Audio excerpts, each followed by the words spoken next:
கர்நாடகாவில் 3 தமிழர்கள் சுட்டுக் கொல்லப்பட்டது தொடர்பாக தமிழக சட்டப்பேரவையில் கவன ஈர்ப்பு தீர்மானம்.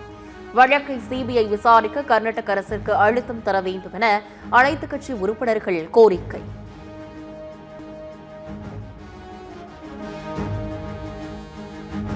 சுட்டுக் கொல்லப்பட்ட அந்த விவசாயிகளுக்கு நியாயம் கிடைக்க வேண்டும் என்று சொன்னால் அங்கே உச்ச நீதிமன்றத்தினுடைய தீர்ப்புகள் பின்பற்றப்பட்டதா, கொலை குற்ற வழக்கு பதிந்திருக்க வேண்டும், தெளிவான நீதி விசாரணை நடைபெற வேண்டும். இச்சம்பவம் நடைபெற்ற இடம் 2 மாநிலங்கள் எல்லை பகுதியாகும். நியாயமான விசாரணை நடைபெற வேண்டும் என்றால் இதை சிபிஐ விசாரிக்கத்தான் உண்மை வெளிவரும்.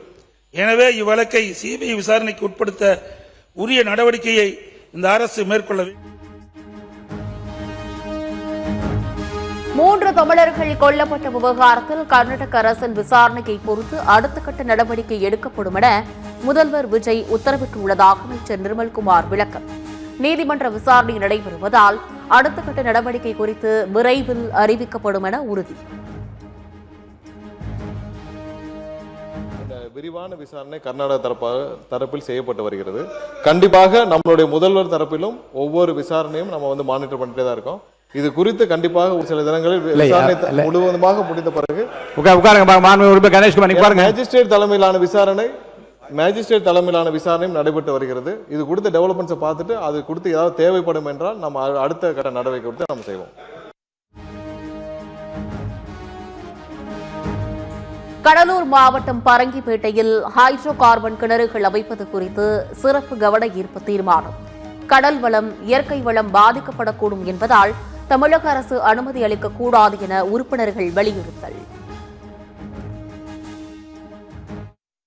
பரங்கிப்பேட்டை மற்றும் கடலூர் மாவட்ட மீனவர்களுடைய நலன் பாதுகாக்கப்பட வேண்டும், விவசாய நிலங்கள் பாதுகாக்கப்பட வேண்டும் என்ற அடிப்படையில் தான் இந்த அவையிலே இதை நாம் பேசுகின்றோம்.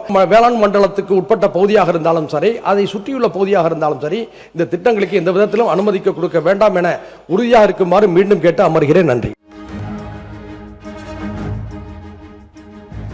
மீன்வளத்தை பாதிக்கக்கூடிய எந்த திட்டங்களாக இருந்தாலும் முதலமைச்சர் விஜய் தலைமையிலான அரசு ஒருபோதும் ஏற்காது. ஹைட்ரோ கார்பன் திட்டம் குறித்து சுற்றுச்சூழல் அமைச்சர் ராஜ் விளக்கம்.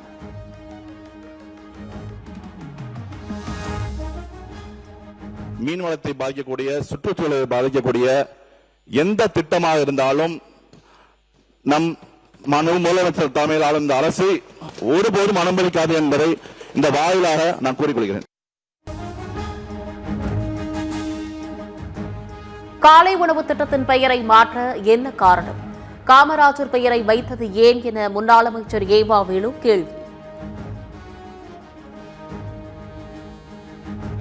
காமராஜர் பெயரில் நாங்கள் நூலகமே கட்டிக் கொண்டிருக்கிற அந்த அளவுக்கு அவர் மீது மரியாதை உண்டு. காமராஜர் பெயரை ஒரு புதிய திட்டத்திற்கு வைத்திருந்தால் நாங்களும் பாராட்டியிருப்போம்.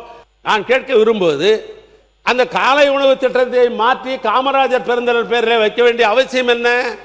நாங்கள் வைத்த திட்டத்திற்கு நீங்கள் பேர் வைப்பது என்பது அப்படித்தான் பொருத்தம் என்று நான் கருதுகின்றேன். காலை உணவு திட்டத்திற்கு காமராஜர் பெயரை விட பொருத்தமான பெயர் எதுவும் இருக்க முடியாது. உண்மை சம்பவங்களை நினைவு கூர்ந்த அமைச்சர் ராஜ்மோகன் பேச்சு. பெயர் மாற்றம் என்பது காலங்காலமாக நடப்பது. அது 203 கோடியே 72 லட்சம் ரூபாய் செலவுல பெருந்தலைவர் காமராஜர் காலை உணவு திட்டமாக விரிவாக்கம் செய்யப்பட்டிருக்கிறது. நான் சொல்வேன், இந்த திட்டத்திற்கு காமராஜர் பெயரை விட பொருத்தமான பேர் உலகத்திலேயே கிடையாது என்பதை உறுப்பினருக்கு தெரியும்.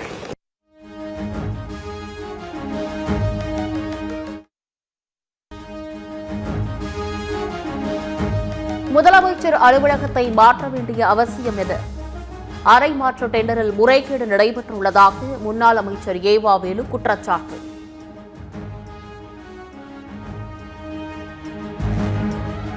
முதலமைச்சர் அலுவலக மாற்றம் தொடர்பான டெண்டர் இன்னும் இறுதி செய்யப்படவில்லை. கடந்த 5 ஆண்டுகளில் டெண்டரில் என்ன நடந்தது என்பதை விளக்கும் வெள்ளை அறிக்கை வெளியிட உள்ளதாக அமைச்சர் ஆதவ் அர்ஜுனா பேச்சு.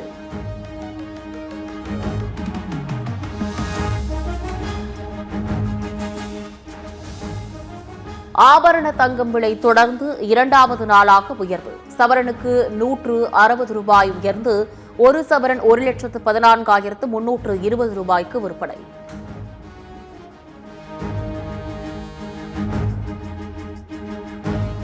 வடகிழக்கு பருவமழை முன்னெச்சரிக்கை நடவடிக்கையாக சென்னையில் மழைநீர் வடிகால் பணிகளை ஆய்வு செய்ய 15 நோடல் அதிகாரிகள் நியமனம். அலுவலக நேரத்திற்கு முன்பாக காலையில் அனைத்து பணிகளையும் ஆய்வு செய்ய மாநகராட்சி ஆணையர் சமீரன் ஆணை.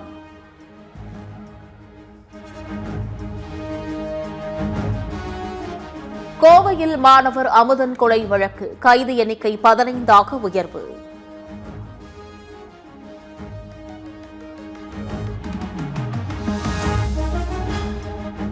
காஞ்சிபுரம் அருகே திருவிழாவில் இருவர் கொடூரமாக வெட்டி படுகொலை செய்யப்பட்ட சம்பவம். கொலை வழக்கில் கைதான நபர் தடுக்கி விழுந்ததில் வலது காலில் எலும்பு முறிவு.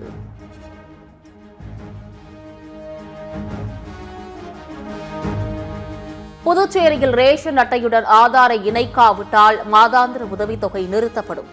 ஆதார் இணைப்பு கட்டாயம் என புதுச்சேரி அரசின் குடிமைப்பொருள் வழங்கல் துறை அறிவிப்பு.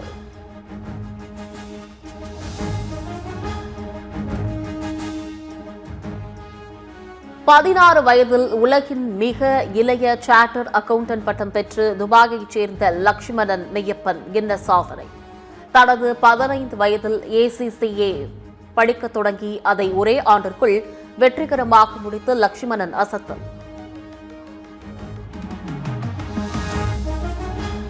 அசாமில் அரசு ஊழியர்கள் முதல் மனைவியை விவாகரத்து செய்யாமல் 2வது திருமணம் செய்தால் சம்பளம் பிடிக்கப்படும். அசாம் மாநில முதல்வர் ஹிமந்த பிஸ்வ சர்மா எச்சரிக்கை.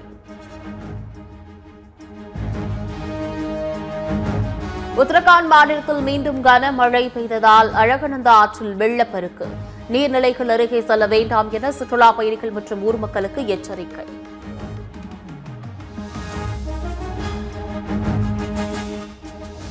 ஜம்மு காஷ்மீரின் காஷிகுந்த் பகுதியில் CRPF வாகனம் சரக்கு லாரி மோதி விபத்து. துணை ராணுவ வீரர்கள் சிறு காயங்களுடன் மீட்கப்பட்டு சிகிச்சை.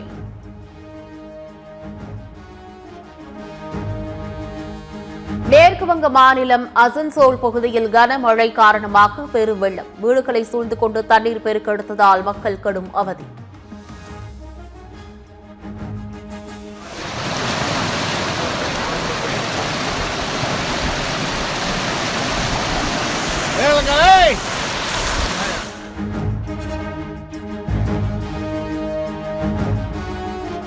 மத்திய பிரதேசத்தின் பின் மாவட்டத்தில் பிக்கப் வாகனம் லாரி மோதி கோர விபத்து. பிக்கப் வாகனத்தில் பயணித்த 8 தொழிலாளர்கள் பலி, 32 பேர் காயம்.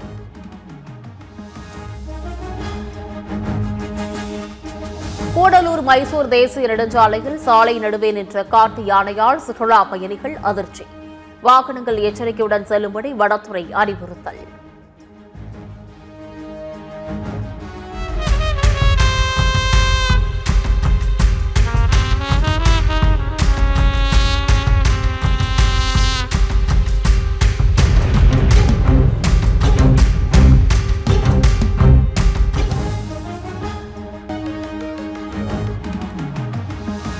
ஈரோட்டில் கல்லூரிகளுக்கு இடையேயான ட்ரோன் போட்டியில் இளைஞர்கள் ஆர்வம். AI தொழில்நுட்பத்துடன் கூடிய ட்ரோனுக்கு பெரும் வரவேற்பு.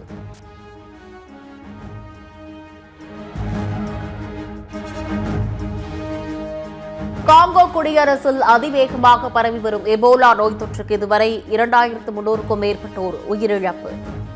கடந்த 24 மணி நேரத்தில் மட்டும் புதிதாக 101 பேருக்கு தொற்று ஏற்பட்டுள்ளதோடு 33 பேர் உயிரிழந்துள்ளதாக உலக சுகாதார அமைப்பு அதிர்ச்சி தகவல். காலை டெஸ்ட் போட்டியில் 2ஆம் இன்னிங்ஸை தொடங்கிய இந்திய அணி அதிக ஸ்கோரை இலக்காக நிர்ணயிக்க வேகமாக ரன் குவிக்கும் இந்திய வீரர்கள்.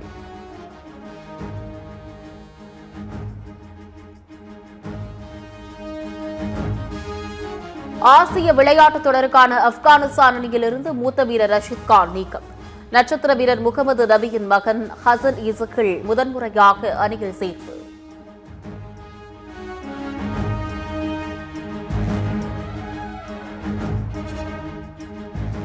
ஒரே இடத்தில் தொடர்ந்து பந்து வீசும் திறனை ஜடேஜாவிடமிருந்து கற்றுக்கொள்ள வேண்டும். ஜடேஜாவின் நிலைத்தன்மை உலகத்தரம் வாய்ந்தது என இளம் பந்து வீச்சாளர் மானவ் சுதார் புகழாரம்.